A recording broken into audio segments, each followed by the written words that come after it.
أعوذ بالله من الشيطان الرجيم بسم الله الرحمن الرحيم آیت فرمایا ہے تو حد المقدور انسان کوشش کرے فرصت اور موقع کو ضائع نہ کرے اور اس بابرکت مہینے کی بابرکت ساعتوں سے سعادت حاصل کرنے کی کوشش کرے۔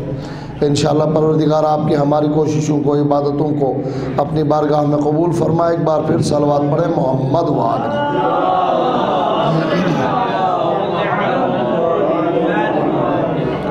قبل اس کے باقاعدہ گفتگو کا آغاز کیا جائے، چند ایک فقہی مسائل کا ذکر۔ اولاً اس مناسبت سے کہ ماہ رجب میں دیگر عبادتوں کی نسبت سے روزوں کی بڑی اہمیت ہے۔ الحمدللہ آج مؤمنین اس مسئلے سے بے شک واقف ہیں، لیکن پھر بھی یاد دلاتا ہوں کہ واجب روزے کے ہوتے ہوئے مستحب روزہ نہیں رکھا جا سکتا۔ ڈبل فائدہ حاصل کریں، شریعت نے سہولت دی ہے، واجب روزہ رکھیں، اس دن کے مستحب روزے کا ثواب بھی حاصل کریں۔ اس سے بڑھ کر کیا ثواب ہوگا؟ صرف مستحب ہوتا تو کوئی فریضہ تو ادا نہیں ہوتا، صرف مستحب کا ثواب ملتا۔ اگر کسی پر قضا روزے ہیں، کوتاہی نہ کرے، قضا روزے کی نیت کرے اور مستحب کا بھی ثواب حاصل کرے۔ مثال کے طور پر کل جو تاریخ گزر گئی، حسن اتفاق کے پہلی تاریخ اور نوچندی تاریخ ہو گئی، جمعرات ہو گئی، اور ساتھ ساتھ رجب کو یہ فضیلت حاصل ہے کہ پہلی جمعرات لیلۃ الرغائب شب جمعہ گزر چکا۔ اب میں اس پر کوئی بات نہیں کرنا چاہ رہا، لیکن جن حضرات کو موقع ملا، اس عبادت کی اولین شرط جمعرات کو روزہ رکھنا۔ دسیوں افراد ملتے ہیں، مولانا صاحب ہمارے تو قضا روزے سنت رکھ سکتے ہیں۔ نہیں، سنت کی نیت سے نہیں رکھ سکتے، لیکن روزہ تو رکھ سکتے ہیں۔ فرق ہے دونوں باتوں میں، نیت کا فرق ہے۔ آپ واجب قضا کی نیت کریں اور لیلۃ الرغائب کی سنت کا فائدہ بھی حاصل کریں۔ واجب روزہ رکھنے والے کو بھی لیلۃ الرغائب کے اعمال کا ثواب، اجر اور اس کی شرط پوری ہو۔ نہیں کہا کہ صرف سنت، علیکم السلام، سنت روزہ رکھ کر ہی اعمال بجا لائے۔ آج 2 تاریخ جمعے کا دن، رجب کی فضیلتوں میں ایک فضیلت یہ ہے کہ جمعرات، جمعہ اور ہفتے کی تاکیدی روزے ہیں، اور دنوں میں اور تاریخوں میں بھی ہے، لیکن ہر جمعرات، ہر جمعہ اور ہر ہفتے کی کتنے سعادت مند افراد ہیں کہ جنہوں نے کل جمعرات کو بھی روزہ رکھا ہوگا، آج جمعے کا بھی اور آنے والے ہفتے کا بھی، یعنی پہلی ہی 3 تاریخوں میں رجب کے روزوں کے 3 دنوں کا ثواب حاصل کریں۔ پروردگار عالم نے انسانوں کی سہولت کی خاطر ایک طریقہ رکھا ہے کہ مثلاً پچھلے رمضان کے روزے رہ گئے ہیں تو پورے سال کے اندر، یعنی بقیہ 11 مہینوں میں اگلا روز رمضان اور اگلے روزے شروع ہونے سے پہلے اس قضا کو اتار دیں۔ باقی دنوں میں تو موقع ملے کہ نہ ملے، کم از کم قضا روزوں کے لیے رجب شعبان کا احترام کریں۔ دوبارہ جملہ عرض کر رہا ہوں، واجب بھی اترے گا اور ثواب مستحب کا بھی اور سنت کا بھی حاصل کریں۔ لیکن اگر پھر بھی سستی کرے، رجب بھی نکل جائے، رمضان بھی نکل جائے، پھر ایک چھوٹا سا جرمانہ بھی عائد ہوگا جسے ہم فدیہ کہتے ہیں۔ قضا کرنا پھر بھی ہے، یہ بھی مسئلہ ہے مومنین کرام کے درمیان۔ مولانا صاحب دوسرا رمضان شروع ہو گیا، کیا اب بھی قضا کرنا ہے؟ دوسرا کیا 116 رمضان بھی شروع ہو جائے، قضا جو رہ گئی ہے وہ قضائیں بجا لانا ہر صورت میں۔ البتہ دوسرے روزے کے ساتھ بغیر عذر کے، بغیر عذر سے مثلا بیماری نہیں تھی، ہمیشہ سفر میں نہیں تھا، رکھ سکتا تھا، نہیں رکھا، سستی کی، تو اب ایک روزے کے بدلے میں تقریباً 3 پاؤ گندم، جو، آٹا فدیہ کے طور پر یا ایک غریب کو کھانا کھلا کر ساتھ میں روزہ بھی قضا کرے گا۔ اب جب جرمانے کی بات کرتے ہیں مولانا صاحب، اب کتنے دن باقی ہیں ذرا بتا دیں جلدی سے کہ ہم قضائیں اتاریں۔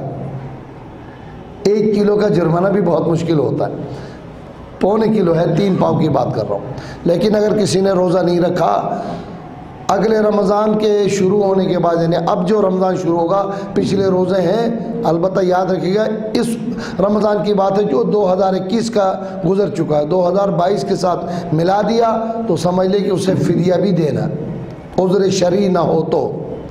لیکن سابقہ زندگی کے انشاءاللہ اس نے کوتاہی نہیں کی ہوگی، قضا اتار دے تو بڑی مہربانی، اور ساتھ میں احتیاط کرے، ہر روزے کے لیے فدیہ بھی اتارے تو بہت اچھی بات ہے۔ یہ بھی سوال ہوتا ہے، بات آئیے تو آپ کی خدمت میں عرض کیے دیتا ہوں کہ خدا نے خواستہ نافرمانی کرتے ہوئے، معصیت کرتے ہوئے کوئی روزہ توڑ دے تو معلوم ہے نا، اب 3 پاؤ آٹے سے یا 3 پاؤ گندم سے یا ایک بندے کو کھانا کھلانے سے جرمانہ پورا نہیں ہوتا۔ 60 غریبوں کو کھانا کھلانا یا 60 دن مسلسل روزے رکھنا یا ایک غلام آزاد کرنا، غلام آزاد کرنا لیس کرو اس لیے کہ اس وقت غلام و کنیز کا سلسلہ ہی نہیں، یا 60 روزے رکھے، اور 60 روزے رکھے بھی تو بھی تسلسل کے ساتھ، شریعت کی سہولت 31 دن تک نہیں ہے، اس کے بعد سہولت ہے۔ کیا عرض کر رہا ہوں؟ 31 دن مسلسل روزے رکھے گا، کفارے کے روزے کی بات کر رہا ہوں۔ ایک روزہ توڑنے پہ، اردو میں ایک مثال ہے، روزے بخشوانے گیا تھا، نماز بھی گلے آ گئی، یا الٹا کہہ رہا ہوں، نماز بخشوانے گیا تھا، روزے بھی گلے آ گئے، ایک روزہ سنبھال نہ سکا، اب 60 روزے رکھے۔ اب بتائیں کتنے کفارے واجب کرے گا؟ پتہ ہے؟ روزانہ کفارہ واجب ہوگا، اس لیے کہ جو بدماش ہے، جو خدا کا معصیت کار ہے، اس سے کوئی بھروسہ نہیں ہے۔ لہٰذا اول تو روزہ قضا نہیں ہونا چاہیے، روزہ توڑنا نہیں چاہیے، لیکن اگر ایسا ہوا تو پھر کفارہ بھی واجب ہوتا ہے۔ 31 روزے اس کیلکولیٹ کے ساتھ کرنا کہ بیچ میں مثلاً بقرعید نہ آئے، کیوں؟ بقرعید کے دن روزہ رکھنا حرام ہے، کتنا مشکل ہوگا۔ 29 روزے رکھے تھے، 30واں دن بقرعید کا پڑھ کے 29 روزے اس کے بیکار ہو گئے، کیونکہ سزا میں یہ اللہ کی طرف سے جرمانہ ہے، مجرم ہے، یہ اس مجرم کی سزا سخت ہوتی ہے، اور خدائی الہی سزا یقیناً سخت ہے۔ بندے اپنی کمزوری کو دیکھ کر کم از کم معصیت نہ کرے۔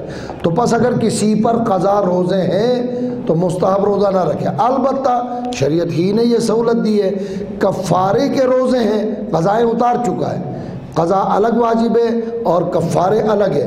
ایک روزہ توڑنے کے کتنے روزے رکھنے ہوں گے؟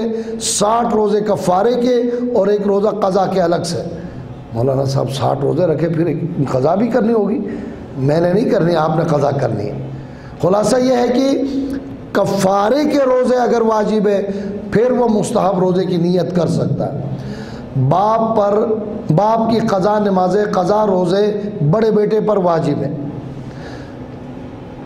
اب اس میں دوسرے مسائل بھی ذہن میں آ رہے ہیں، لیکن جس جہت سے بات عرض کرنے جا رہا ہوں، اگر وہ اپنا کوئی فریضہ روزہ قضا نہیں کر ہے اس کے اوپر تو وہ پھر مستحب روزے مستحب کی نیت سے رکھ سکتا ہے، حالانکہ وہ بھی ایک واجب روزہ ہے۔ اسی طرح سے کسی نے اجارے کے روزے لیے، مولوی حضرات جب دوسروں سے پیسے لے کے مرحوم کی نمازیں اور روزے پڑھتے ہیں اور رکھتے ہیں تو بس اجارے کے روزے ہونے کے باوجود وہ رجب شعبان یا کسی دن مستحب روزے کی ثواب کو لینا چاہے تو وہ نیت کر سکتا ہے۔ بس اپنی قضا نہ ہو تو دیگر واجب روزوں کے باوجود شریعت کی سہولت ہے کہ وہ مستحب روزے رکھ سکتا ہے، لیکن وہاں بھی یہی عرض کروں اگر واجبات ہیں تو مستحب کی نیت کرنے کے بجائے واجب کی نیت کرے اور مستحب اس دن کے مستحب کا بھی ثواب لے لے، کیونکہ ایڈجسٹمنٹ شریعت میں درست ہے۔ اس کی ایک مثال سمجھانے کے لیے، آج جمعہ کا دن گزر گیا، ایک انسان پر کئی غسل واجب ہوں تو سوال یہ ہے کہ کتنے غسل کرے گا؟ جمعہ کا دن تھا، مولوی صاحب نے تاکید کی تھی جمعہ کا غسل کرو 1، غسل جنابت 2، زیارت سید الشہداء بجا لایا، سنت ہے کہ غسل کرے 3، انہوں نے کوئی منت مانی تھی وہ پوری ہو گئی 4، کوئی بندہ خدا نے خواستہ انتقال فرما گیا تھا، مس میت واجب ہو گیا 5، اور اس نے کوئی قسم وسم کھائی تھی کہ اللہ کی خوشنودی کی خاطر ایک غسل کروں گا 6، باقی اس سے زیادہ زحمت نہیں دے رہا ہوں، جمع ہو گئی کتنے؟ ایک غسل جنابت کی نیت سے، اس نیت کے ساتھ کہ جو میرے اوپر فرائض ہے میں اتار رہا ہوں، ایک غسل سے سارے واجبات ادا ہو جاتے ہیں۔ پس واجب روزہ رکھ کے سنت کا ثواب بھی آپ حاصل کر سکتے ہیں۔ رجب اور شعبان کے روزوں کی بڑی تاکید ہے، لہٰذا گھروں میں بھی بتائیے، چونکہ مرد بیمار ہو مسافر ہو تو روزہ قضا ہوگا، عورت نہ مسافر ہے نہ بیمار ہے، شریعت مقدسہ کی روح سے جب تک کہ کوئی ایسی رکاوٹ پیدا نہ کی جائے جس سے ماہواری بند ہو جائے، مہینے میں کم از کم 3 دن کے روزے اس پر رکھنا حرام ہوتے ہیں ہر مہینے میں، تو یہ قضا روزے اگنور کیے جاتے ہیں، نظر انداز کر دیے جاتے ہیں، سال ہر سال سے روزے جمع ہو جاتے ہیں، سب نہیں، جو اگنور کرتے ہیں ان کی بات کر رہا ہوں، ورنہ الحمدللہ مومنات مردوں سے زیادہ مستحب روزے بھی رکھتے ہیں۔ کہاں مستحب روزے واجب روزے کو ترک کرنے کی بات کروں، لیکن بعض ایسے ہیں کہ وہی بات کہ رات گئی بات کہ رمضان گزر گیا، اب کیا قضا، رمضان میں بھی ہم نے مشکل سے رکھا تھا تو اب قضائیں کون رکھے گا۔ یہ بات یاد دلائیں آپ کہ خواتین پر مینسز ماہواری کی وجہ سے جو روزے قضا رہ جاتی ہیں اگلے رمضان سے پہلے ان کو قضا کرنا واجب ہے، ورنہ اگلے روزے کے ساتھ ملانے پر فدیہ بھی دینا پڑے گا۔ مل کر صلوات پڑھے محمد وعلی۔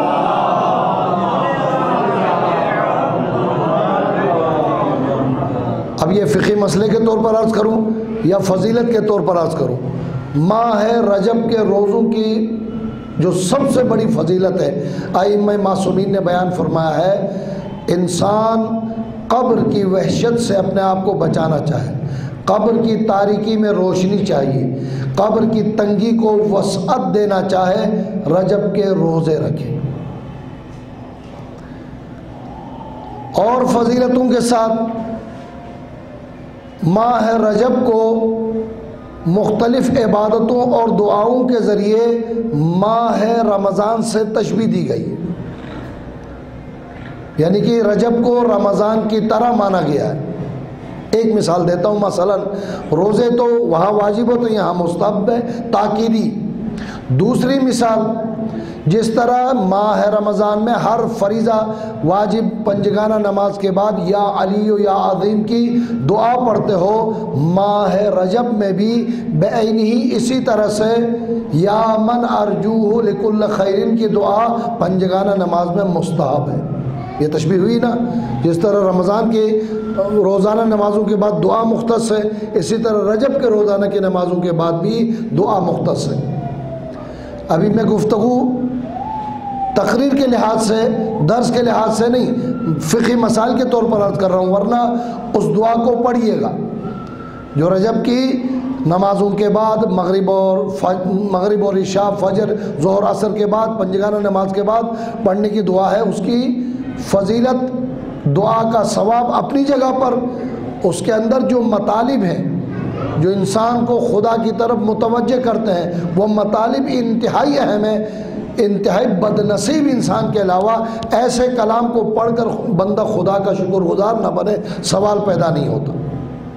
ایک جملہ عرض کرتا ہوں، یا من ارجو لکل خیر، اے وہ ذات جس سے ہمیشہ بلائی کی امید ہوتی ہے۔ بہت سے لوگ ہیں نا، ذرا سی پریشانی آ جائے، ذرا سا انسان بیمار ہو جائے، خدا نے خواستہ کسی عزیز کا انتقال ہو جائے، فوراً سے کہا خدا نعوذ باللہ کیسا ظالم ہے کہ یہ ہمارے اوپر کیوں نازل کرتا ہے۔ اس دعا کے پہلے جملے نے ہی بتا دیا خدا کسی پر ظلم نہیں کرتا، اس سے ہمیشہ بلائی اور خیر کی امید رکھو۔ مصیبت بھی آئی ہے تو کیا پتہ اس میں کتنے خیر اور بلائی کی باتیں پوشیدہ ہیں۔ صلوات پڑھے محمد۔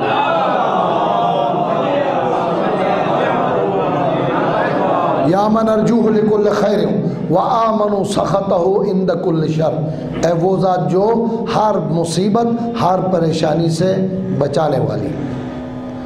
مجھے جو جملہ سب سے زیادہ اس دعا میں پسند ہے وہ یہ کہ اب میں صرف مفہوم عرض کروں تاکہ وقت بچا سکوں. اے وہ ذات جو کم عبادت کے بدلے میں کثیر اجر و ثواب عطا کرتی. اے اللہ تو وہ ہے کہ تجھ سے مانگے بغیر تو عطا کرتا ہے. اگر میں مانگوں تو کیسے تو مجھے محروم کر سکتا ہے. توجہ فرمائیے. تو وہ ذات ہے کہ جو مانگے بغیر عطا کرتی ہے. اگر تجھ سے میں مانگوں تو کیسے میں محروم ہو سکتا ہوں. بہت اچھی بات ہے.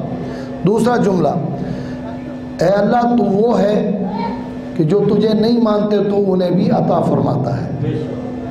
میں تو تمہیں رب مانتا ہوں, مجھے کیسے محروم کر سکتا ہے. دیکھیں کیا کیا معرفت کی باتیں اس میں. ان دعا کے ایک ایک جملے پر گفتگو کی جائے تو پھر ایک ایک مجلس کا وقت چاہیے, لیکن چونکہ میں اگلے مرحلے کی طرف آپ کو لے کے جانا چاہتا ہوں. تو ٹھیک ہے, انسان اگر روزہ نہیں رکھ سکتا, روزانہ طویل دعائیں نہیں پڑھ سکتا, تو کم از کم معرفت کی 4 لائن والی دعا تو ہمیشہ اپنے لیے لازم قرار دے اور اسے پڑھے. یاد رکھیے گا ہمارے ہاں یہ مفہوم غلط رائج ہوا کہ بس سمجھ میں آئے کہ نہ آئے سر ہلاتے جاؤ, کمر جھکا کر تلاوت کرتے جاؤ. دعا ہو, دعائے کمیل ہو, قرآن کی تلاوت. بے شک دعا اور قرآن حدیث کی تلاوت کا ثواب اپنی جگہ پر, لیکن دعا تلاوت اسی لیے کرائی جاتی ہے کہ اسے سمجھو اور اسے زندگی کا حصہ بناؤ. صلوات پڑھے محمد. لہذا ائمہ معصومین نے بھی ان دعاؤں کو بڑی اہمیت دی ہے کہ جن میں معرفت الہی ہو. بندہ عقیدے کے لحاظ سے, ایمان کے لحاظ سے, معرفت کے لحاظ سے اپنے دل کی دریچوں کو کھول سکتا ہے, سوچ اور فکر کے ذریعے سے رب کو پہچان سکتا ہے, معرفت حاصل کر سکتا ہے. ان دعاؤں کو خصوصی اہمیت دی ہے. کہہ سکتا تھا معصوم کہ روزانہ 1 مرتبہ تلاوت کرو. بہت ساری دعائیں ہیں. ماہ رجب کی دعاؤں کو 2 حصوں میں مفاتح الجنان میں تقسیم کر کے بیان کیا ہے شیخ عباس قمی نے. ایک مشترکہ اعمال اور ایک حصہ مختص اعمال. مشترکہ اعمال پہلی سے لے کر آخری تاریخ تک 29 کی 30 آخری تاریخ تک روزانہ بجا لانے والی عبادتیں, روزانہ پڑھی جانے والی دعائیں اور روزانہ کی مثلا روزے کی فضیلت. اور کچھ مختصات ہیں جن میں مثلا پہلی کی, دوسری کی, تیسری کی, وہاں قضا آخری تاریخ تک کے مختص اعمال. تو بعض اعمال ہیں مختص ہیں. کل کی شب کی جو لیلۃ الرغائب کا اعمال ہے, 10 افراد نے آ کر پوچھا قبلہ ہم نے عشاء پڑھ لی, عشاء کے بعد لیلۃ الرغائب کی نماز پڑھ سکتے؟ بالکل نہیں, اس لیے کہ شریعت نے مستحب عمل صحیح مگر مختص کیا ہے. جیسا کہ عام زندگی میں بھی ایک عمل ہم انجام دیتے ہیں, نماز غفیلہ, نماز عشاء کے بعد غفیلہ کا کوئی ثواب لینا چاہے تو کوئی ثواب نہیں, بلکہ یہاں پر مشکلات ہے. اگر اسے اپنے لیے مستحب سمجھ کر عشاء کے بعد پڑھے گا وہ بدعت تو ہو سکتی ہے, نماز ثواب والی نہیں ہے. لہذا چند ایک مستحبات کو خود شریعت نے اجازت دے کر موقع دیا ہے. اس کے علاوہ جو عمل جہاں کرنے کا حکم ہے اس کے علاوہ شرعی عمل نہیں ہوتا. جو عمل شرعی نہ ہو اسے ہم بدعت میں شمار کرتے ہیں. ہمارے مومنین کو لفظ بدعت سے بہت چڑے, اتنا چڑ کہ بدعت کو بھی بدعت ماننے کے لیے تیار نہیں ہے. اور کچھ سنت والوں کو بدعت سے اتنی محبت ہے کہ سنتوں کو بھی بدعت بناتے ہیں. یہ دونوں باتیں افراط و تفریط میں ہیں. جو شریعت کو ناپسند ہے وہ ناپسند ہے, جو شریعت کو پسند ہے انہیں بدعت نہ بنائے. پچھلی دفعہ ایک مثال دیا تھا, ایک بندے کو بہت عجیب لگتا ہے کہ اشہد ان محمد رسول اللہ کہنے کے بعد صلوات پڑھے صلی اللہ علیہ وآلہ وسلم کا, یہ تو اذان کا حصہ نہیں ہے, اسے نہیں پڑھنا چاہیے. اہل سنت یہی کہتے ہیں آپ بسم اللہ الرحمن الرحیم کہہ کر اذان شروع کرتے ہیں, آپ بدعت کرتے ہیں. لیکن کل امر ذی بال لم یبدا بسم اللہ فہو ابتر, معصوم کا فرمان ہے ہر نیک عمل جب بسم اللہ کے بغیر شروع نہ ہو وہ دم بریدہ منقطع عمل ہوتی, کامل عمل شمار نہیں ہوتی. لہذا ہر کام بسم اللہ یعنی خدا کے نام سے شروع کرو. اس عمل نے ہمیں ہر جگہ پر بسم اللہ پڑھنے کی اجازت دی ہے. صلوات پڑھیں محمد وآلہ.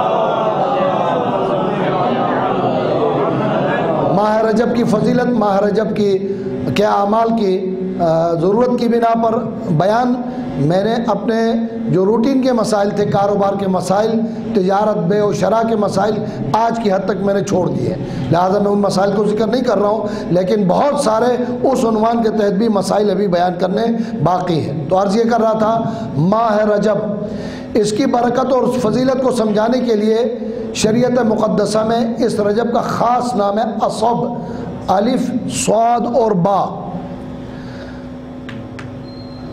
ہمیں نام سے کیا تعلق کوئی بھی ہو، ہمیں آگے بڑھنا ہے۔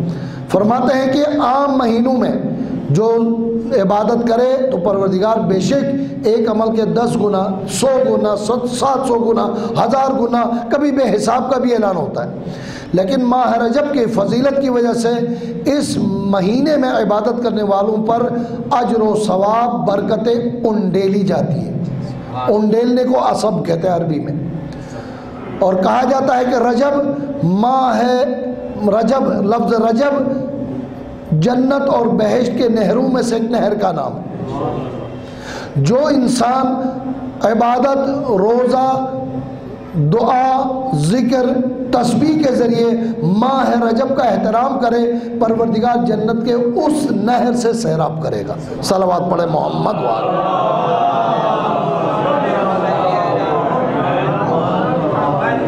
دوبارہ تاکیداً عرض کروں، پس کسی پر قضا روزے ہیں، مرد ہو کہ عورت، قضا نمازیں ہیں، اور دنوں میں بھی بجا لانا چاہیے۔ فریضہ جتنا جلد ادا ہو بہت اچھی بات ہے، لیکن اگر کوتاہی ہو گئی ہے تو یہی موقع ہے بجائے مستحبات میں وقت لگانے کے فریضہ روزہ، فریضہ نمازیں ادا کر کے عبادت کا، رجب کا ثواب بھی حاصل کرے، اور ساتھ ساتھ اپنے اوپر سے موجود فرائض کو ادا کر کے اپنے بوجھ اور اپنے پریشانی کو بھی دور کرے۔ بار دیگر صلوات پڑھے محمد۔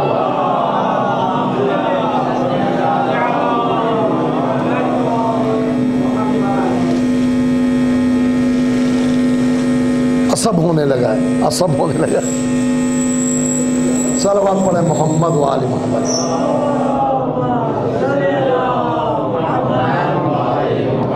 ماہ مبارک رجب، ظاہر ہے ہر دن خدا کا ہے، ہر مہینہ خدا کا ہے، ہر لمحہ خدا کا ہے، ہر ساعت خدا کا۔ میں نے آپ نے تو پیدا نہیں کیے۔ سورہ توبہ کی آیت نے اشارہ فرمایا، ان عدت الشہور عند اللہ 12 شہرا۔ لوح محفوظ کی طرف اشارہ ہے۔ اللہ نے اپنے خاص علم کے ذریعے سے مہینوں کی تعداد 12 معین کی ہے۔ خدا کے پاس 12 مہینے ہیں، 12 برج ہیں، اسی حساب سے مہینے معین ہیں۔ فیہا 4 حرم، اس رب نے جس نے یہ ساعتیں، یہ مہینے، یہ چاند، یہ سورج، یہ آسمان، یہ زمین، یہ مخلوقات پیدا کی ہیں، اس نے ہی 4 مہینوں کو فضیلت دی ہے۔ اگرچہ حساب کے حساب سے محرم پہلا مہینہ ہوتا ہے، ذیقعدہ اور ذی الحج اسلامی سال کے آخری مہینے ہوتے ہیں، لیکن 3 مہینے الگ ہیں۔ رجب پہلا وہ محترم مہینہ ہے جسے اعلان نبوت سے پہلے جس کا کافر بھی احترام کرتے تھے۔ ایک سوال ہے، یسألونک عن الشہر الحرام۔ اعلان نبوت کے بعد پیغمبر سے آ کر ایک شخص نے سوال کیا، مسلمان تھے، مسلمان ہوئے تھے، یا رسول اللہ زمانہ جاہلیت میں ہم ان 4 مہینوں رجب، ذیقعدہ، ذی الحج اور محرم کا احترام کرتے تھے، کیا اسلام میں بھی ان کا کوئی احترام ہے؟ یسألونک عن الشہر الحرام، رب نے سوال بھی اور جواب بھی پیش فرمایا۔ قل فیہما اثم کبیر، ان سے کہو کہ ان محترم مہینوں میں قتل و غارت گری کا کام کرنا ویسے ہی گناہ کا کام ہے، لیکن ماہ رجب، ذیقعدہ، ذی الحج اور محرم میں گناہان کبائر میں شمار ہوتا ہے۔ وصد عن سبیل اللہ، ان محترم مہینوں میں قتال کرنا راہ خدا کو مسدود کرنے کے برابر ہے۔ اگرچہ میں مصائب عرض نہیں کر رہا ہوں، لیکن بات یہاں تک آئی ہے، میں کہتا ہوں کہ کافر جاہل تھے، ان مہینوں کا احترام کرتے تھے، اور مسلمان کتنے جاہل تھے کہ محرم کی 10 تاریخ کو آل رسول کو بھی قتل کر دیا۔ چھوٹی چھوٹی باتوں پر 40 سال جنگ کیا کرتا ہے۔ اوس و خزرج کی جنگ نبی کے ہجرت کرنے سے پہلے 40 سال تک جنگ رہی ہے۔ معلوم ہے یہ جنگ کہاں سے شروع ہوئی تھی؟ ایک اوس والا گھوڑے پر تھا اور ایک خزرج، قبیلوں کے نام ہے، مدینے کے قبیلوں کے نام ہے۔ پانی کی طرف بگا رہے تھے، قدرت کی بات ہے، فطرت کی بات ہے، جانور ہیں، ایک آگے بڑھا، اس نے پانی پی لیا، دوسرا پیچھے رہ گیا۔ اس نے کہا میرے گھوڑے سے پہلے تیرے گھوڑے نے پانی کیسے پی لیا؟ تلوار نکالی، دونوں شروع ہو گئے۔ پاکستانی کسی قبیلے کا نام لوں یا ناراض ہوں گے آپ؟ سمجھ لو ایک بلوچستان کا تھا اور ایک افغانستان کا تھا۔ تھوڑا دور جاؤں تاکہ کوئی مارے نہیں۔ میرا گھوڑا پیچھے کیوں رہ گیا، تمہارا آگے کیوں بڑھ گیا؟ وہ دونوں لڑنے دیتے، دونوں مارتے، بات وہی ختم ہو جاتی، بات ختم ہو گئی۔ اوس کے کچھ بندے آئے، اس نے اوس والے کی مدد کی، خزرج کے کچھ بندے آئے، انہوں نے اپنے بندے کی مدد کی۔ یہ پھر جنگ دو بندوں میں بات نہیں رہی، اوس و خزرج کے دو قبیلوں کی جنگ رہی۔ کب تک رہی؟ 40 سال تک رہی۔ ایک بچی کا ایکسیڈنٹ ہوا تھا رضویہ سوسائٹی کے سامنے، جو لوہے کا پل ہے سر سید کالج کے سامنے، اور بچی کا نام بھی یاد ہے۔ میں پھر وضاحت سے بات نہیں کرنا چاہ رہا ہوں، کوئی یہ نہ کہے پٹھان نے پھر اعتراض کیا، اس لیے میں جملہ در اشارتاً عرض کر رہا ہوں۔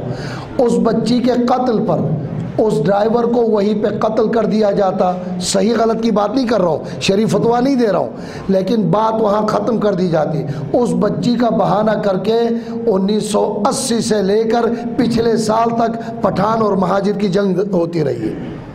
اوس و خزرج زیادہ مشکل ہوئے یا ہم زیادہ مشکل ہوئے؟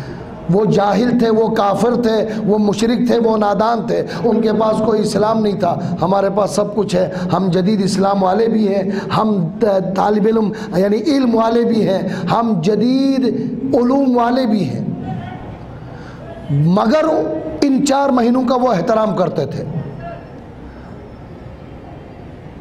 یہ بہت مشکل کام ہے کہ انسان قوم و قبیلے کی وجہ سے خدا کو بھول جائے، اپنے خاندانی مرتبے کو پیش کرے۔ نبی کریم نے کیوں بڑھ کر یہ پیش فرمایا؟ کسی گورے کو کسی کالے پر، کسی عربی کو کسی اجمی پر، یا کسی عرب بولنے والے کو کسی غیر زبان بولنے والے پر کوئی فوقیت نہیں۔ ان اکرمکم عند اللہ اتقاکم، خدا کے نزدیک صاحبان تقوی ہی مکرم ہے۔ رجب کی فضیلت کی بات تھی، ماہ رجب محترم مہینوں میں سے ایک مہینہ ہے۔ اکثر سوال بھی کرتے ہیں نوجوان، میرے محترم سامعین کے ذہن میں بھی بات آ رہی ہوگی، پھر رمضان تو ان 4 مہینوں سے کمزور ہوا؟ نہیں، رمضان اللہ کا مہینہ ہے، شہر اللہ الحرام ہے۔ میرے اساتذہ اکثر یہ فرمایا کرتے تھے کہ رجب اور شعبان انسان اپنے ایمان کی سروس کرے، اپنے ذہن کی سروس کرے، اپنے باڈی کی سروس کرے، تاکہ رمضان کی عبادتیں فریش ہو کر انجام لا سکے۔ کمائن کی جیسا کہ ہم اپنی گاڑی کا آئل چینج کرتے ہیں، سروس کرتے ہیں تاکہ صحیح روانی سے چلے، رجب اور شعبان کی عبادتیں رمضان کی عبادتوں کے لیے مکمل تیاری کا نام ہے۔ مل کر صلوات پڑھیں محمد۔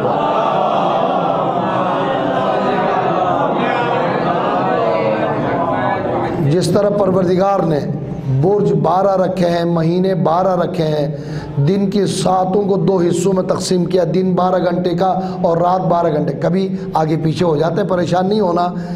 12 کی عدد علماء، محققین، مدبرین، معرفت رکھنے والے بتاتے ہیں یہ ایک اشارہ ہے کہ پروردگار نے بتایا ہے دین کے بھی 12 رہنما مانو گے نہیں تو تمہاری نجات ممکن نہیں ہے۔ صلوات پڑھیں محمد۔ لہذا نبی کریم نے واضح الفاظ میں فرمایا ائمتی من بعدی 12 میرے بعد 12 امام ہوں گے، کلہم من قریش، قریش سے ہوں گے، اور اولہم علی وآخرہم مہدی عجل اللہ تعالی فرجہ الشریف۔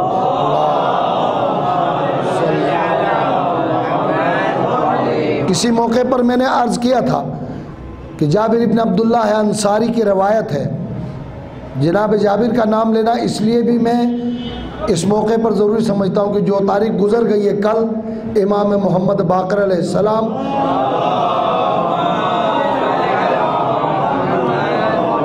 کی ولادت کی تاریخ گزر گئی ہے، جو کل یعنی کی تاریخ ہفتے کی تاریخ ہے، آج کی شب ہے شہادت حضرت امام علی النقی علیہ السلام کی تاریخ۔ جابر ابن عبداللہ انصاری 5 امام سے اتنا گہرا تعلق ہے کہ ان کے ذریعے سے نبی کریم نے اپنے 5ویں فرزند کو سلام بھیجا تھا، اور 10ویں امام کے ذکر کے لیے میں یہ حدیث کا ٹکڑا آپ کی خدمت میں پیش کر کے بات پیش کرنا چاہتا ہوں۔ 10ویں امام نے شہادت کے قریب اپنے فرزند میرا آپ کے 11ویں امام امام حسن عسکری علیہ السلام قریب بلا کر انتہائی متاسفانہ انداز میں، افسوس کے انداز میں فرمایا، فرزند میرے لال، میں اپنے پوتے 12ویں امام کا فرزند کا حجت خدا کا انتظار شدت سے کر رہا تھا، موت مجھے اجازت نہیں دے رہی ہے، میں ان کی زیارت نہ کر سکا، لیکن میری طرف سے میرے فرزند کو میرا سلام پہنچائیے۔ صلوات پڑھیں محمد وآلہ۔ رسول نے جابر کے ذریعے سے امام محمد باقر کو سلام بھیجا، اور 10ویں امام نے اپنے فرزند کے ذریعے سے 12ویں حجت خدا کو سلام بھیجا۔ صلوات پڑھے بار دیگر محمد۔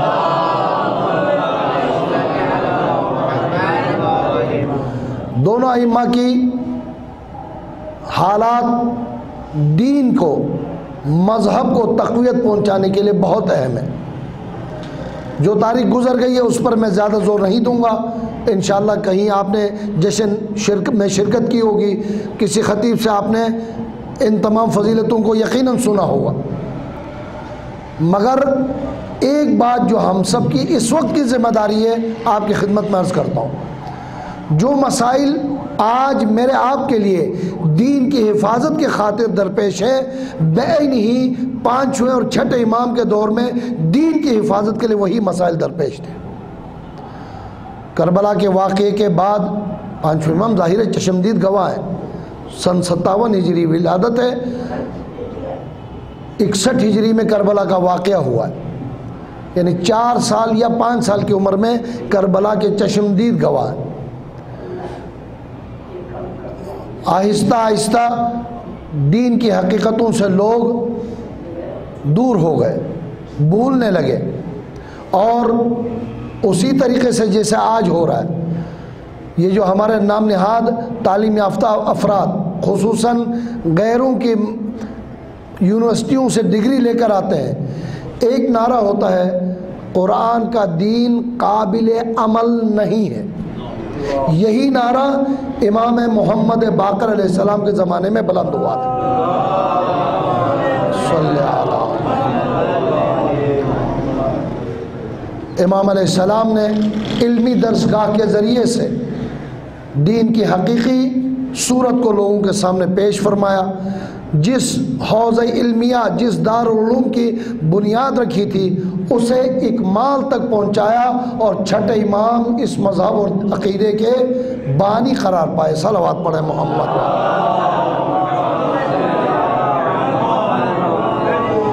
10ویں امام کے زمانے میں کیا پریشانی تھی؟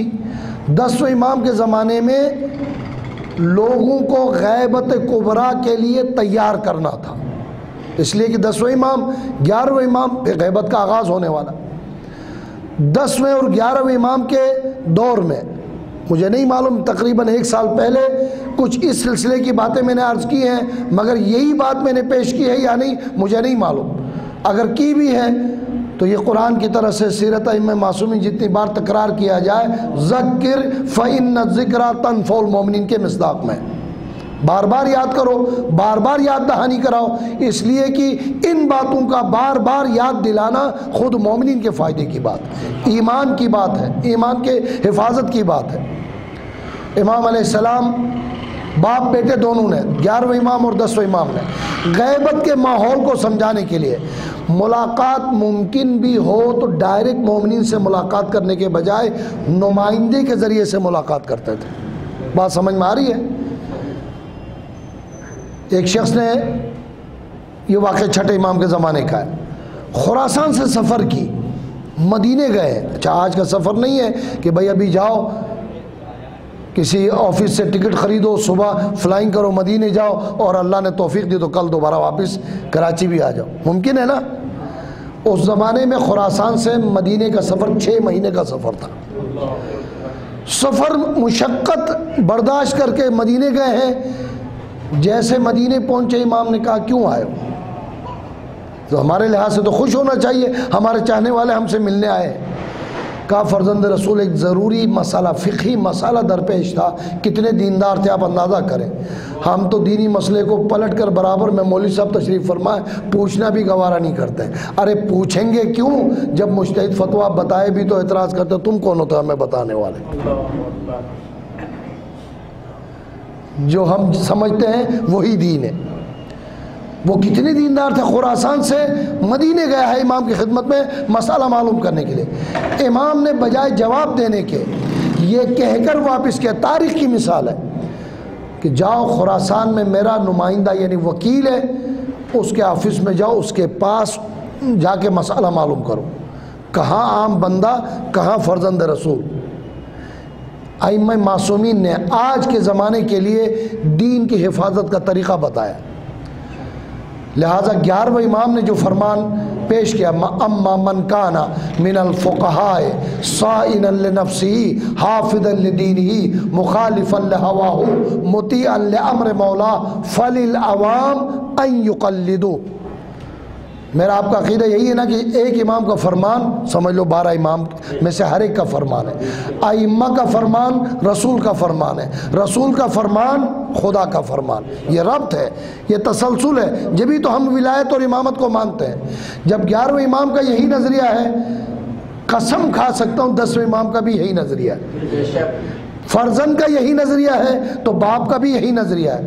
اکثر چھٹے امام روایتیں نقل کرتے ہیں، حدیث کی کتابوں میں ہزاروں کی تعداد میں، ایک کتاب اصول کافی میں 27,000 احادیث ہیں، کم و بیش یا 5ویں امام سے یا چھٹے امام سے، لیکن جب بھی چھٹے امام نے نقل فرمایا اکثر یہ جملہ کہہ کر، میں نے اپنے باپ سے یہ کہتے ہوئے سنا، تاکہ لوگوں کو یہ بھی پتہ چلے کہ یہ تحفہ ہمارے آباء و اجداد کی طرف سے ملا۔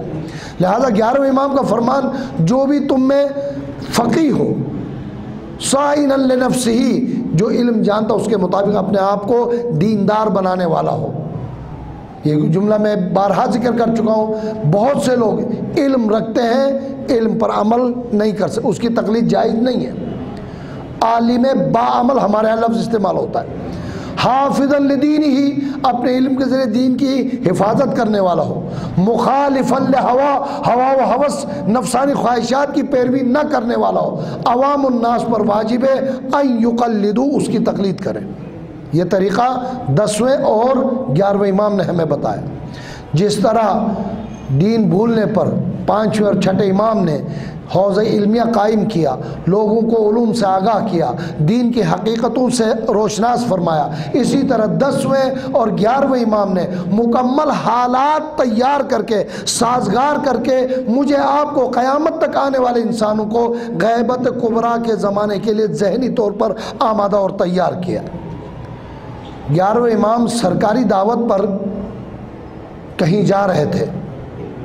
اچھا یہ معاملات بہت دفعہ ہوئے ہیں، ابھی میں ایک مثال بھی 10ویں امام کی عرض کرنے والا ہوں۔ دربار میں ظلم بھی ہوتا تھا، ظلم صرف تلوار مار کر سر کاٹ کر نہیں ہوتا، کبھی کبھار ایسا کام کروایا جاتا ہے کہ جو تلوار مارنے سے بھی زیادہ سخت ہوتا ہے۔ 11ویں امام کو لے جایا جا رہا ہے، کچھ اس علاقے کے مومنین کو پتہ چلا کہ ہمارے علاقے سے امام سرکاری وفد کے ساتھ تشریف لے جائیں گے۔ اہتمام کیا، ہمارے یہاں استقبال کہتے ہیں نا، کچھ جنڈیا ونڈیا لے لی، کچھ پھور لیے، انتظار کرنے لگے امام کا۔ امام کو پتہ چلا کہ کچھ مومنین انتظار کر رہے ہیں۔ امام نے قافلے کو روکا، نمائندے کو بھیجا، جا کر کہا میری طرف اشارہ نہ کرنا، مجھے سلام نہ کرنا، دور سے کھڑے ہو کر بے شک زیارت کرنا، مجھ سے کلام نہ کرنا۔ ہم ناراض ہوں گے، عجیب مولانا ہے، بات بھی نہیں کرتے، سلام کا جواب بھی نہیں دیتے۔ امام سمجھانا چاہتے ہیں اگر امام موجود ہو، بارو امام موجود ہے یا نہیں؟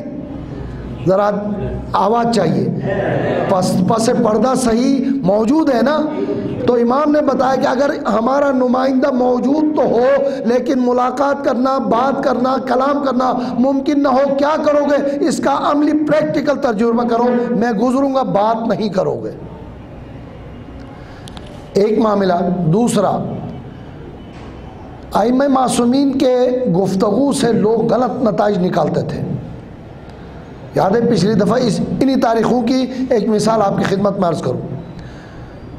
غالباً چھٹے امام نے یہ روایت نقل کی ہے، امام سے روایت نقل ہوئی ہے۔ آپ نے فرمایا کہ ہمارے آبا و اجداد، رسول تک نام لیا سلسلۃ الذہب کے ساتھ، کہا کہ جس کے دل میں ہماری ولایت ہے اس کی کوئی عبادت رد نہیں ہوگی۔ جو صاحب ولایت ہے اس کی کوئی عبادت رد نہیں ہوگی۔ ایک بندے نے جملے کو تھوڑا سا بدل دیا، چوراہے پہ جا کر اعلان کرنے لگا چھٹے امام نے فرمایا ہے ہماری ولایت کی موجودگی میں کسی عبادت کی ضرورت نہیں ہے، جو آج ہر ممبر سے برملا اظہار ہو رہا ہے۔ حد ہو گئی۔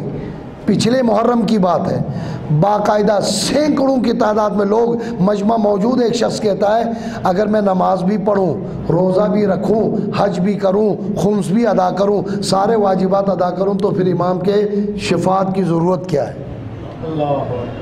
آپ اشارہ اس جملے میں مفہوم یہ ہے، ہمیں اصول میں مفہوم پڑھایا جاتا ہے، ایک لفظ کا منطوق ہوتا ہے اور ایک لفظ کا مفہوم۔ اس جملے کا مفہوم یہ ہے تم نماز بھی ترک کرو، روزے بھی ترک کرو، گناہ بھی کرو، سب کچھ کرو، امام موجود ہے نا، شفاعت کریں گے، یہ دین ہے۔ جبھی تو امام نے فرمایا کہ ایسی کوئی بات جو ہم سے منسوب ہو مگر قرآن سے ٹکرانے والی ہو، فَضْرِبُوهُ عَلَى الْجِدَارِ، اٹھا کر دیوار پہ مار، وہ ہماری بات نہیں ہو سکتی۔ ہم قرآن اور خدا کے حکم کے خلاف کبھی بات نہیں کر سکتے۔ 10ویں امام کی بات عرض کر رہا تھا، دربار میں بلایا،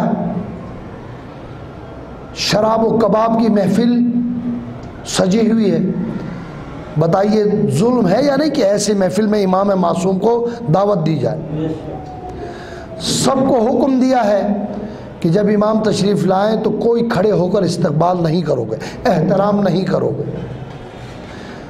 معجزہ امام دہم کا، 10ویں امام کا، جیسے دربار میں داخل ہوئے، اچھا اس سے ملتے جلتے اور اماموں کے واقعات بھی ہیں لیکن جو میں بات عرض کر رہا ہوں اسے مکمل کرنے دیجیے۔ جیسے امام دربار کے قریب داخل ہوئے، پردے لٹکے ہوئے تھے، خود بخود ہوا کا جھونکا آیا، پردہ ہٹا، امام کا استقبال ہوا۔ جن غلاموں، جن نوکروں کو، جن محافظین کو امام کے استقبال نہ کرنے کا جس ظالم نے، متوکل نے حکم دیا تھا، ایک مرتبہ خود متوکل مسند سے اٹھ کر دروازے تک گیا اور امام کا استقبال کر کے دستبوسی کر کے لا کے مسند پہ بٹھا دیا۔ بعد میں کسی نے سوال کیا آپ نے خود ہمیں منع کیا تھا، یہ کیسا؟ کہا تمہیں نہیں معلوم، امام کے ساتھ نہ معلوم کوئی فرشتہ تھا، کوئی اژدہا تھا، باقاعدہ خاص زبان میں کہہ رہا تھا کہ اگر امام کا استقبال نہیں ہے تیری خیر نہیں ہے۔ مجبور ہو کر میں نے امام کا استقبال کیا۔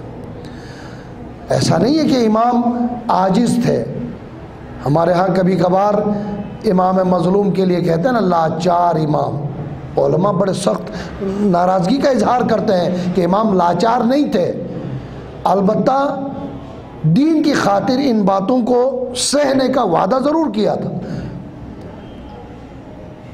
ایک معجزہ یہ کہ بے اختیار پورے دربار نے امام کا استقبال کیا۔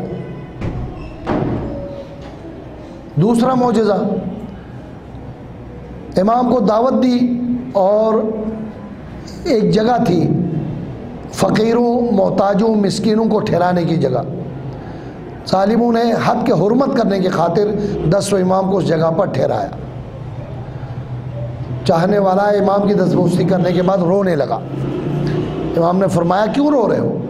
کہا فرزند رسول یہ جگہ فقیروں کی جگہ ہے۔ امام نے اپنے جملے میں رسول کا فرمان بیان فرمایا کہ ہم اہل البیت فقیروں کے ساتھ بیٹھنا فخر سمجھتے ہیں۔ یہ فرمان رسول کا۔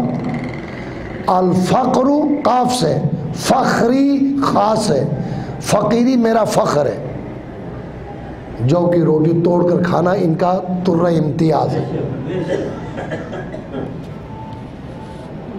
لیکن اس کی تسلی، اس مومن کی تسلی و تشفی کی خاطر آپ نے تفسوس ظاہری حالات کو دیکھ کر افسوس کیا۔ واقعاً دیکھنا چاہتا ہوں ہم کہاں ہیں؟ ہاں فرزند رسول دیکھنا چاہتا ہوں۔ ہاتھ کا اشارہ کیا، اب دیکھ کہاں بیٹھا ہوں؟ دیکھا بعین ہی وہی نقشہ جو مومن کے لیے جنت میں کہا جنات تجری من تحتها الانہار، سرسبز باغات ہیں، محلات ہیں، دودھ اور شہد کی نہریں جاری ہیں، حور و غلمان ہمہ وقت خدمت کے لیے امام کے گرد کھڑے ہیں۔ مولا یہ کیا حالت دیکھ رہا ہوں؟ کہا وہ ظاہری حالت ہم نے دنیا کے لیے اختیار کیا ہے، یہ باطنی حالت ہے جو خدا کے پاس ہمارا مقام ہے۔ درود پڑھے محمد والے۔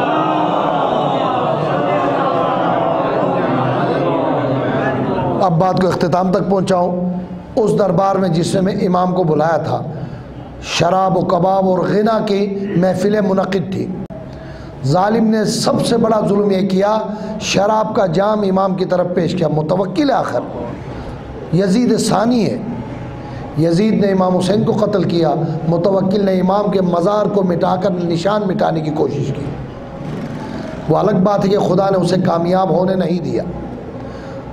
نہر فرات کا پانی دریا بھی امام کے مزار کی طرف چھوڑا۔ کبھی جملہ سنا ہوگا، پانی جا کر قریب میں حائر حسینی کہا جاتا ہے، پانی دیوار کی طرح کھڑا ہوا، آگے نہیں گیا۔ یہ مصائب کے جملے ہیں، یعنی گویا زبان بے زبانی سے پانی نے بھی اعتراف کیا جب پیاسے تھے تو نہیں پہنچ سکا، اب کیسے جاؤں امام کی خدمت میں۔ یہی متوکل شراب کا جام امام علی نقی علیہ السلام کی خدمت میں پیش کرتا ہے۔ صلوات پڑھے محمد وآلہ۔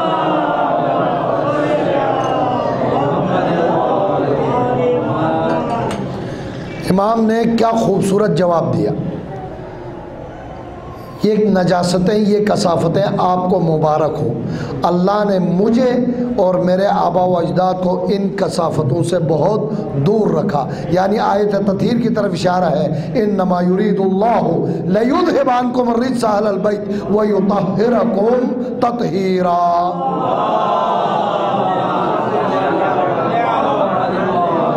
ظالم جانتا تھا، حقیقتوں سے واقف تھا، کہا اچھا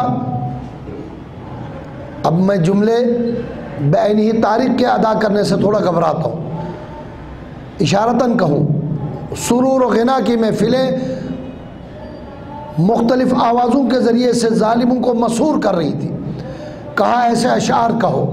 امام نے معذرت چاہی، کہا نہیں مجھے اس طرح کی باتیں کرنی نہیں آتی۔ ظالم ظالم ہوتا ہے، اس نے اصرار کی۔ اب ہادی برحق نے مناسب سمجھا کہ مناسب موقع ہے کہ شراب و کباب میں غرق افراد کی ہدایت کی جائے۔ امام نے چند جملے اشعار کی صورت میں بیان فرمائے۔ مجھے نہیں معلوم امام کے کلام کا کما حقہ ترجمہ پیش کر سکوں گا یا نہیں، لیکن ایک طالب علم کی حیثیت سے آپ کی خدمت میں عرض کرتا ہوں۔ باتو علی قلل الاجبال تحرسهم غلب الرجال فلم تنفعهم القلل۔ متوکل ہے، جاہ و حشم بادشاہت پر ناز ہے، اپنے لشکر پر ناز ہے۔ دونوں اماموں کو عسکرین کہا جاتا ہے نا، باقاعدہ لشکر دکھایا تھا۔ امام نے فرشتوں کا لشکر دکھا کر اس کا جواب دیا تھا، لیکن جب شراب کے نشے میں مست ہے اسے ہدایت کرنا امام نے پسند فرمایا۔ باتو علی قلل الاجبال تحرسهم، یہ جو دنیا والے ہیں نا، یہ جو بادشاہ ہے نا، یہ جو جاہ و حشم کے مالک افراد ہیں نا، وہ اپنے ناز و نخرے اور فخر میں انتہائی عروج کو پہنچے ہیں، لیکن انہیں نہیں خبر کہ ایک وقت یعنی موت کی طرف اشارہ ہے آنے والا ہے جب خدا کا مقرر کردہ وقت آئے گا وَاسْتَنزَلُوا بَعْدَ عِزٍ مِّن مَّآقِلِهِمْ وَأُسْكِنُوا حُفَرًا يَا بِئْسَ مَا نَزَلُوا انہیں گھسیٹ کر قبر کی تنگ و تاریک گڑھے میں بند کر دیا جائے گا اور کتنا ہی سخت مقام ہے۔ تیسرا جملہ فَإِذَا هُمْ صَارِخُونَ بَعْدَ دَفْنِهِمْ قبر میں ان ظالموں کو جب دفن کر دیا جائے گا منو مٹی ان پر ڈال دیا جائے گا تو ایک آواز دینے والا آواز دے گا، ارے آپ تو بڑے ناز و نخرے والے تھے، چہرے پر بڑے تیل اور کریم اور پاؤڈر لگایا کرتے تھے، یہ نام آج کے ہیں، اس زمانے کے بھی ہوں گے کچھ، کہیں ہمارا چہرہ خراب نہ ہو جائے، پردے سطر میں رہا کرتے تھے، این الاساور والتیجان والکلل، وہ تمہارے پردے کہاں، وہ تمہارے مالش کے لیے تیل کہاں، وہ تمہارے ناز و نخرے کہاں؟ بتائیے قبر میں کوئی آواز دے رہا ہو تو کون جواب دے گا؟ امام فرماتے ہیں زیادہ دیر نہیں گزری قبر نے ہی جواب دیا، تلک الوجوہ علیہ الدود تنتقل، وہ جو ناز و نخرے والے چہرے تھے ان پر آج عذاب کے کیڑے مکوڑے گھوم رہے ہیں۔ یہی کہا گیا ہے نا انسان قبر میں جائے گا، اللہ کرے مومن ہو، نیک عمل والا انسان ہو، جنت کا دروازہ کھل جائے اور جنت میں داخل ہو جائے۔ مومن کے لیے اگر واقعاً مومن ہو، واقعاً شیعہ ہو، واقعاً موالیان اہل البیت ہو، ایسا ہی ہوگا، لیکن اگر کافر ہے تو پھر بچھو ہے، پھر عقرب ہے، پھر ڈسنے والے جانور ہیں، وہ جو جسموں کو چہروں کو سجایا کرتے تھے اب سام بچھو نے کاٹا کریں گے۔ ایک بار صلوات پڑھے محمد۔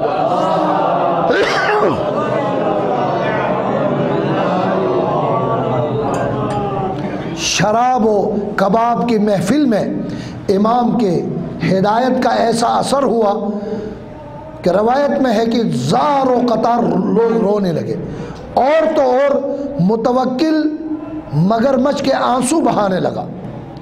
کہا فرزند رسول آپ نے ہدایت کے انبار لگا دیے، آپ نے ہدایت کے سمندر بہا دیے۔ امام خاموشی سے وہاں سے نکل گئے اور موقع و مناسبت سے ہدایت کرنا ضروری سمجھا۔ امام کے معجزات، امام کے کرامات کو دیکھ کر آخر طے کیا متوکل نے کہ امام کو شہید کیا جائے۔ ظاہر ہے وہی طریقہ زہر دغا سے، لیکن خدا نے اسے کامیاب ہونے نہیں دیا، خود اپنے بیٹے کے ہاتھوں متوکل چند دنوں بعد قتل ہوا۔ اب معتز باللہ برسر اقتدار آیا، اس ظالم نے بھی اپنے آبا و اجداد کا طریقہ اختیار کیا۔